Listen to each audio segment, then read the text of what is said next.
संकष्टी चतुर्थी व्रत की कथा।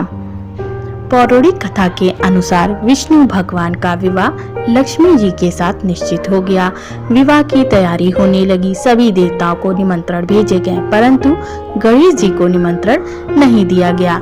कारण जो भी रहा हो, अब भगवान विष्णु की बारात जाने का समय आ गया। सभी देवता अपनी पत्नियों के साथ विवाह समारोह में आए।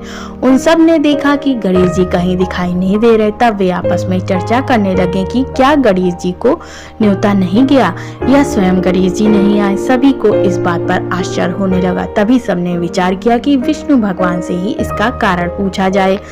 विष्णु भगवान से पूछने पर उन्होंने कहा कि हमने गणेश जी के पिता भोलेनाथ महादेव को न्योता भेजा है। यदि गणेश जी अपने पिता के साथ आना चाहते हैं तो आ जाते, अलग से न्योता देने की कोई आवश्यकता भी नहीं थी। दूसरी बात यह है कि उनको 1.25 मन मूंग, 1.25 मन चावल, 1.25 मन घी और 1.25 मन लड्डू का भोजन दिन भर में चाहिए। यदि गणेश जी नहीं आएंगे तो कोई बात नहीं, दूसरे के घर जाकर इतना सारा खाना पीना अच्छा भी नहीं लगता।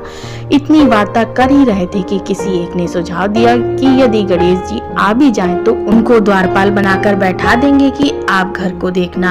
आप तो चूहे पर बैठकर धीरे धीरे चलोगे तो बारात से बहुत पीछे रह जाओगे। यह सुझाव भी सबको पसंद आ गया तो विष्णु भगवान ने अपनी सहमति दे दी। होना क्या था, इतने में गणेश जी वहां आ पहुंचे और उन्हें समझा बुझाकर घर की रखवाली करने के लिए बैठा दिया गया।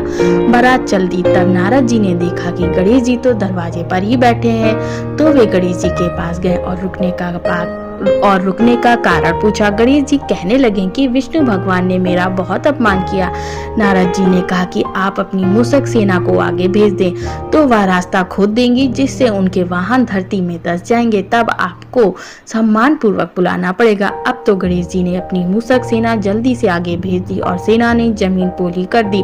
जब बारात वहां से निकली तो रथ के पहिए धरती में धंस गए। लाख कोशिश करे परंतु पहिए नहीं निकले। सभी ने अपने अपने उपाय किए परंतु पहिए तो नहीं निकले, बल्कि जगह जगह से टूट गए। किसी की समझ में नहीं आ रहा था कि अब क्या किया जाए। तब तो नारद जी ने कहा कि आप लोगों ने गणेश जी का अपमान करके अच्छा नहीं किया। यदि उन्हें मना कर लाया जाए तो आपका कार्य सिद्ध हो सकता है और यह संकट टल सकता है। शंकर भगवान ने अपने दूत नंदी को भेजा और वे गणेश जी को लेकर आए। गणेश जी का आदर सम्मान के साथ पूजन किया। तब कहीं रथ के पहिए निकले। अब रथ के पहिए निकल तो गए परंतु वे टूट फूट गए, तो उन्हें सुधारे कौन। पास के खेत में खाती काम कर रहा था, उसे बुलाया गया। खाती अपना कार्य करने के पहले श्री गणेशाय नमः कहकर गणेश जी की वंदना मन ही मन करने लगा। देखते ही देखते खाती ने सभी पहियों को ठीक कर दिया। तब खाती कहने लगा कि हे देवताओं, आपने सर्वप्रथम गणेश जी को नहीं मनाया होगा और ना ही उनकी पूजन की होगी, इसलिए तो आपके साथ यह संकट आया है। हम तो मूर्ख अज्ञानी है, फिर भी पहले गणेश जी की पूजा करते हैं, उनका ध्यान करते हैं। आप लोग तो देवता गण हैं, फिर भी आप गणेश जी को कैसे भूल गए। अब आप लोग भगवान श्री गणेश की जय बोलकर जाएं तो आपके सब काम बन जाएंगे और कोई भी संकट नहीं आएगा। ऐसा कहते हुए बारात वहां से चल दी और विष्णु भगवान का श्री लक्ष्मी जी के साथ विवाह संपन्न करा के सभी सकुशल घर लौट आए। हे गणेश महाराज, आपने विष्णु जी के जैसे कार्य सारियो ऐसे सबके कार्य सिद्ध करियो। बोलो गजानन भगवान की जय।